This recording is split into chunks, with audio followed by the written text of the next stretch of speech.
like a big project. Yeah. Onpa erikoinen fyrkka. Siinä on muovia ja mun mielestä nämä on nyt vaihtunut viime Lontoon reissun jälkeen. Siinä on Charles sitten tossa tommonen hologrammi.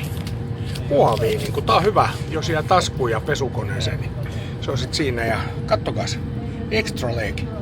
Siinä on kaverikin jalka.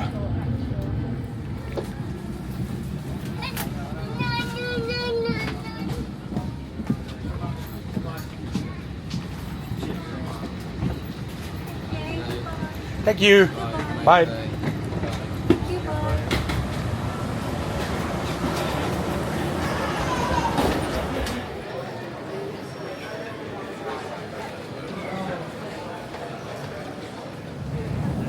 Ja sieltä vielä laukku. Kyllä täytyy sanoa, että nopeasti ja äkäisesti toimii. Tää on muuten se sama laukku, mikä ostettiin. Saadaanko se vielä tosta? Saadaanhan se nostaa. Sama laukku, mikä ostettiin Amerikan mailta.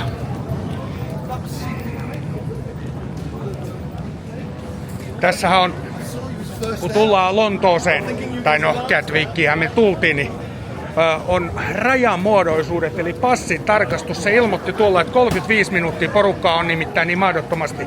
35 minuuttia joudut odottamaan, mutta oikea aika ei kyllä ollut 3 minuuttiakaan.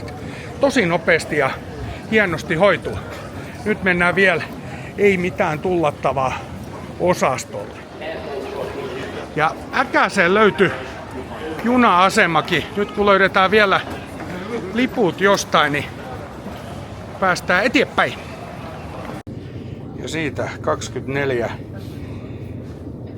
puntaa 10 penseä ja aivan täyteen junaa. Mutta nyt täytyy kyllä ehdottomasti kehua tätä toimintaa. Se on semmonen 15-20 minuuttia, kun saat onpas mun tukka pörröllä. 15-20 minuuttia, kun ollaan noustu lentokoneesta pois, niin me ollaan jo junalla matkalla Victorian asemalle tuohon Lontoon keskustaan. Et toimii kyllä, kun se legendaarinen rasvattu vessa tai juna.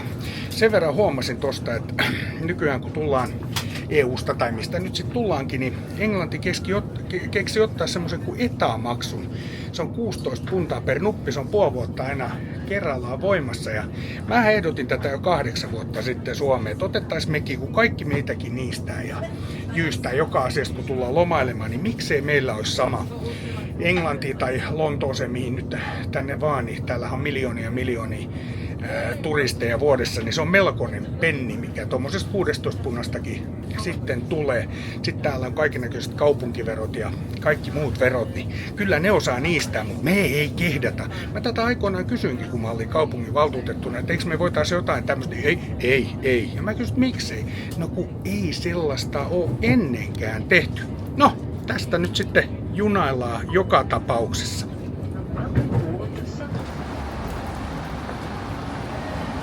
Noniin. Ihanaa. Victoria-asemalla ollaan ja brittiliput heiluu.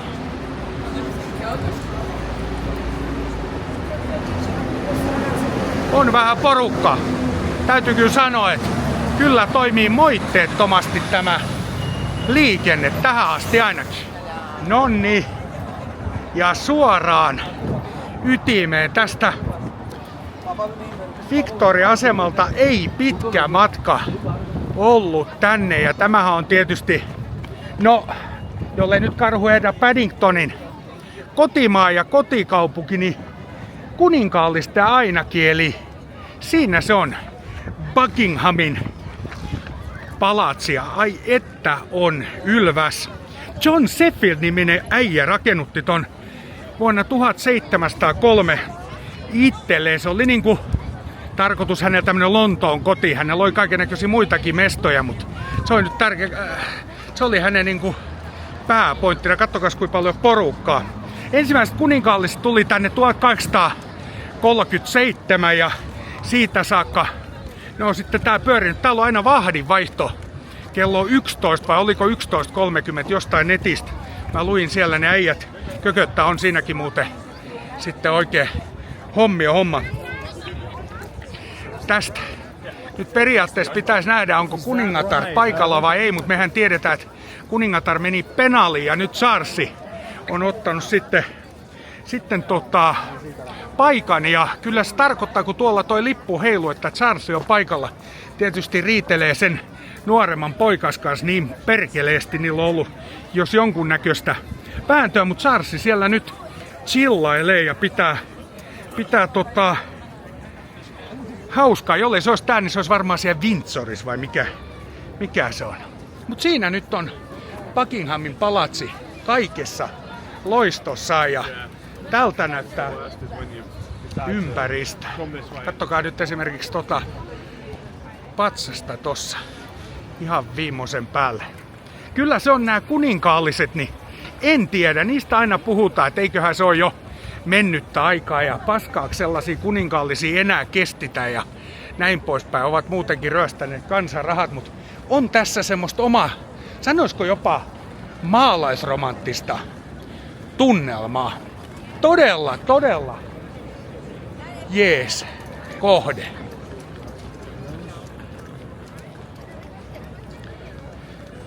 Katsotaan vielä noi vartiointiukot. Mahtaako se olla muuten niin kuin niillä on kiväärit, että onkohan niillä kudit siellä myöskin, nimittäin Suomen armeija kun on vahtihommissa, niin ihan aina ei oo. Mahtaako muuten presidentillä olla vartiossa? Siellä ne kököttää koko päivä. Just on suoritettu vartiointi. Niin, piti sanomani, että mahtaako presidentinvartio olla kovat vai onko niillä se vaan ase huvin vuoksi kommentoivaksi tuohon alas, niin tiedän jatkos minäkin. Ja yksi juttu tietysti on Englannissa nämä mustat ihanat taksit, mustat ihanat taksit ja mennään ottaa pieni koeajo tällaisella hyppässään siitä kyytiin. Ja liikennehän täällä on tietysti vääränpuolista, mutta eiköhän me pärjätä. Mulla olisi tarkoitus sittenkin vuokrata täältä auto. Annaksen pois. Yeah. We're going to Piccadilly. There's a hotel called Sedwell. What's it called? Sedwell. Zedwell. Yeah. Zedwell Hotel Piccadilly. Yeah, somewhere nearby there.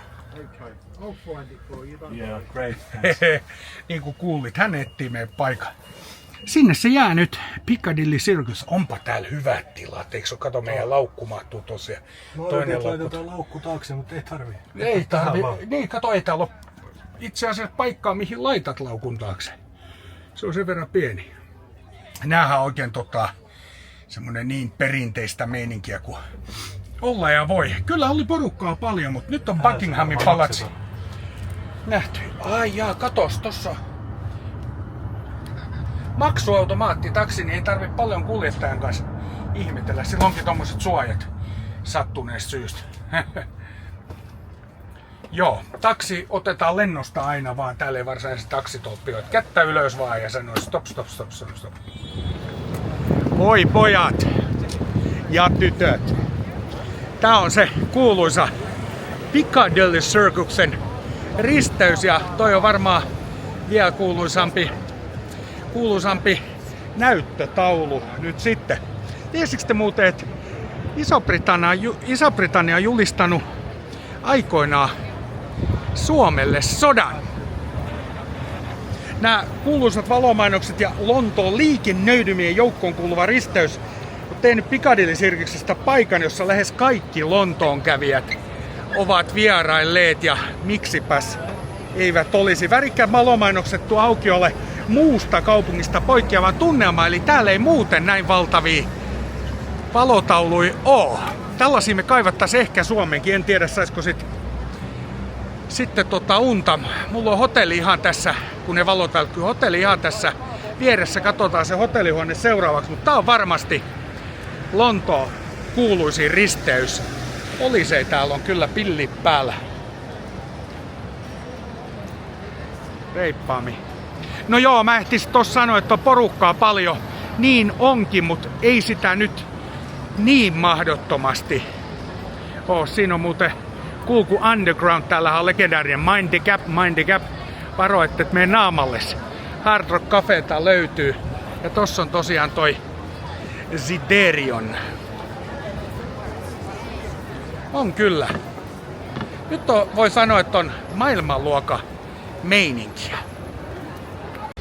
Ja noi puhelinkopit, nehän on tietysti käsite, ne on jätetty ihanasti vielä elämään. Eihän olisi mitään voimaa enää, eli puhelinta, mutta vähän niin kuin muistutuksena vanhasta ajasta ja hyvää niin.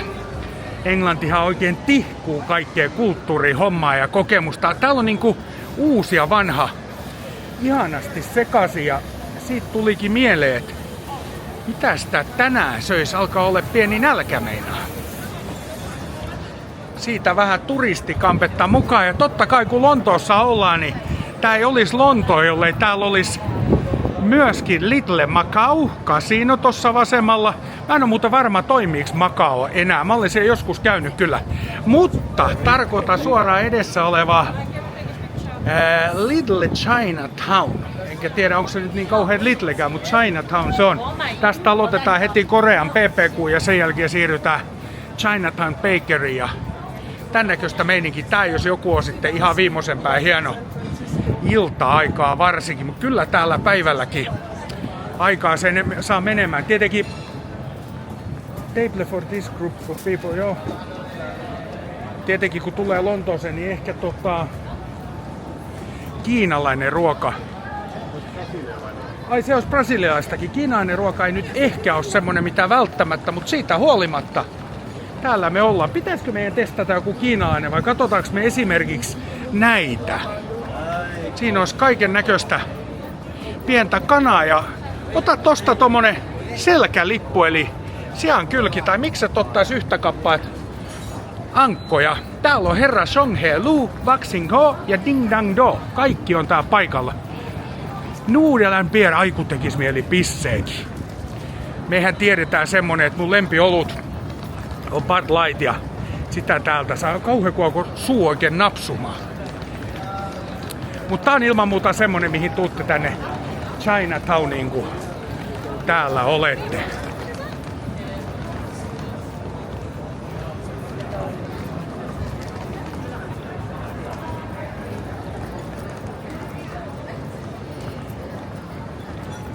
Noniin, ei me menty nyt sit kiinalaisen. Tässä voidaan muuten tutustua punnan kolikoihin.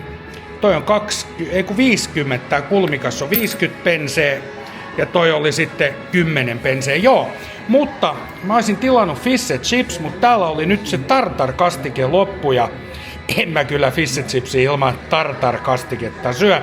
Joten mä otin sitten sausage, smash eli perunamuussi ja beans ja sitten tietenkin soossi. Noin makkarat, no mullahan pyörähti toi herne, noin makkarat nyt tiedetään miltä ne maistuu, mutta tää muusi on se juttu. Täytyy sanoa, että melko rakeinen on, mikä ei ole hyvä asia, mutta toi on loistava. Pieni ruoka ja sit me saadaankin varmaan jo hotellihuone. Keskeytetään hiukan vielä pari huomioon. Juomaksi mulla on Budweiser, Bud Light ei ollut, mutta se mikä oli mielenkiintoista, eikö ollutkin, niin täällä maksettiin ruokaa ja juomat ennen kuin syötiin, eli siinä kun pyytää tippiä jo ennen kuin on safkat saanut, niin se alkaa olla sitten niinku jo erikoista. Hän sanoi, että ei kaikissa pupeissa, minkä tiesikin, mutta tässä pupissa nyt pyydettiin maksu etukäteen. Mä sanoin, että sano nyt, että ruoka on sitten hyvä ja kalja on kylmää. No voidaan todeta, että kalja on kylmää eikä ruokakaan hullumpaa. Mitä mieltä sä oot? Ihan jees. Ihan jees. Voisiko sanoa perusmakkara tai gravy sauce näillä vaan sen ne osaa tehdä. Ja nyt pamahti tietenkin hälyttimet sit päälle. Ja tässä ajassa me eletään ihmeisiä aikoja, niin on merkille pantava, että kun palohälytin, tää nyt todennäköisesti on tai joku savohälytin, niin ketään ei niinku kiinnosta, kukaan ei liikaida mihinkään suuntaan. No nyt se sammus, mutta niinku siinä mielessä aika turhaa näitten hälyttimeen soittaminen on. Perkele, kun olisi oikeasti joku palan.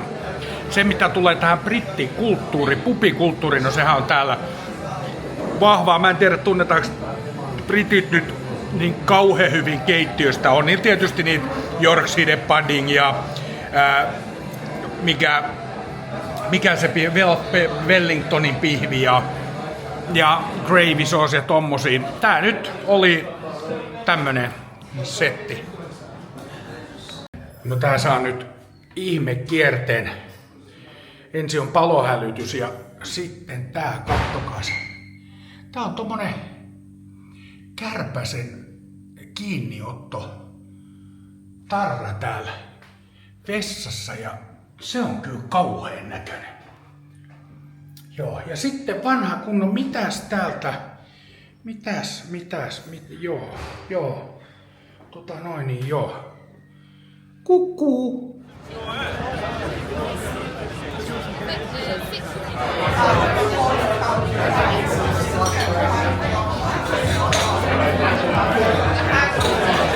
Noin ja noin.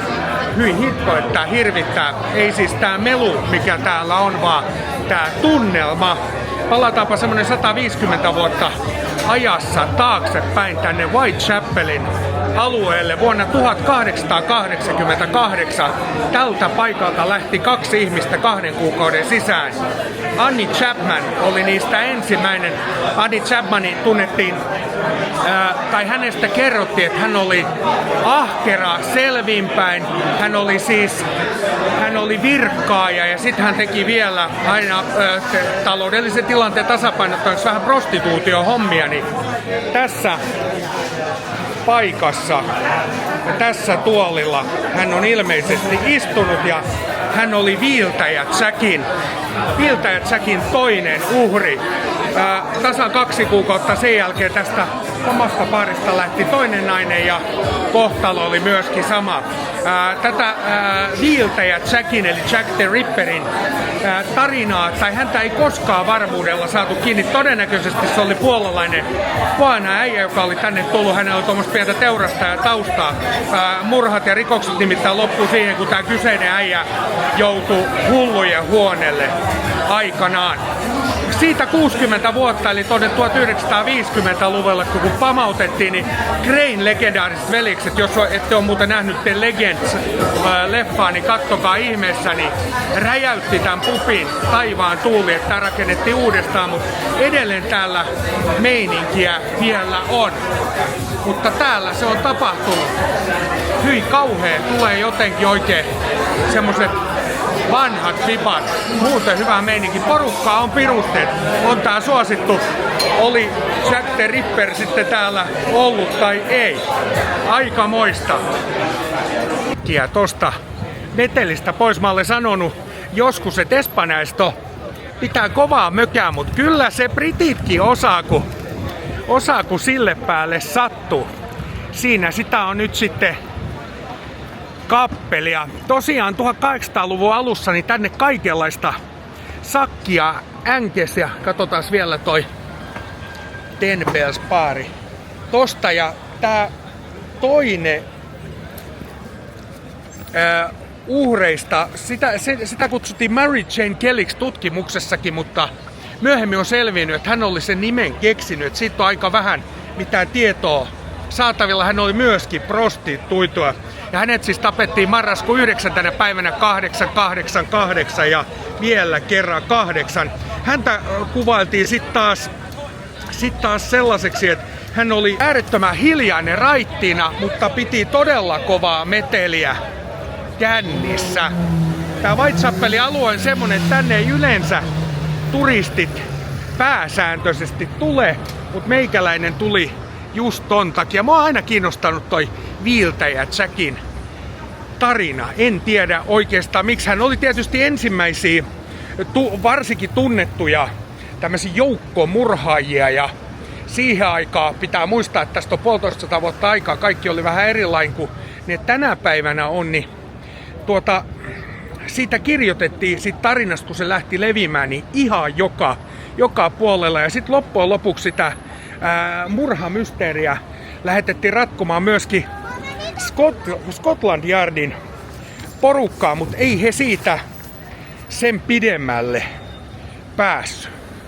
Tää East End-alue, niin tulkaapa katsoa tänne. Tää on vähän semmoista erilaista, kuten tosta nyt vaikka puhelinkopista näkyy. Ja mä jossain vaiheessa sanoin, että näissä ei enää puhelimia sisällä oo. Mutta tässä versiossa esimerkiksi on tosi ovet on vuorattu kiinni. Siellä nähdään vähän mitä kaikkea tätä pidetään roskiksena. Se on sääli. Tulkaa käymään East Endissä.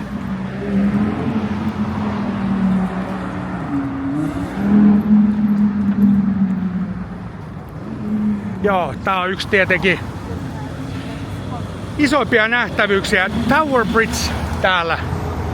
Ja sen allahan liruttelepi legendaarinen Thamesjoki. Siinä on kans aikamoinen historia tuo Thamesjoella. Kertaa kaikkia. Mennään kattoo lähempää. On se kyllä hävyttömän hieno rakennus. Ja saattaa sielläkin olla jokunen porukka. Näetkö outoa, että jengi on niinku tonne oikeeseen reunaan kaikki pakkautunut. Toikin menee tosta yli. Makso mitä makso. Onko siellä sit paremmat maisemat kuin vasemmalta puolelta? Tower.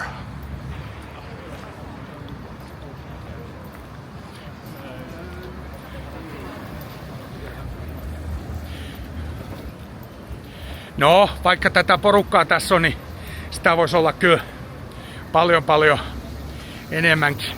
Tää on joka tapauksessa tää Tower Bridge semmonen kohde, että tää on niinku tosi tärkeä nähtävyys totta kai Lontoossa. Ja sit tää näkee kivasti Needle, eli neula tossa oikealla, ja näitä muita sitten vähän modernimpia rakennuksia. Ja kuten sanottu, Thamesjokihan se siinä pistää tulemaan. Sitä voi tutustua tommosiin veneajeluun. Ja noi ei ollut edes kovin paha hintaisia. Sielläkin on porukkaa joskus päivistellyt vähän pidempääkin. Aivan viimeisepää hienot maisemat tänne. Hotellihuoneeseen meno 4, 1, 2, 1. Mä menin ohi. Jaha, siellä onkin just tänne. Oli erikoinen check-in, ja on muuten jotenkin erikoisen tumma tää homma. Tossa. Nimittäin noin nopea check-in ei ollut kyllä sitten koskaan. Aukes ovikin. Häh? Mikä helveti?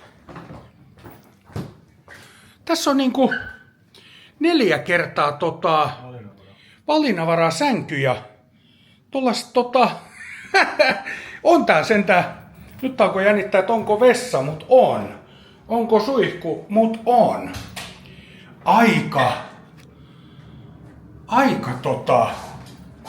jännä. Tämmöisessä hotellissa, että onpa toi välimatka tos melko pieni. Toihan ei ole varmaan 1,80 m, mikä on pirullista 1,90 m ukolle. Aioks mennä tonne ylös? Ai sä oot niinku armeijan tunnelissa. Mä otan kyllä alasänky go. Oho! Nyt pieni siesta ja sit let's vamo!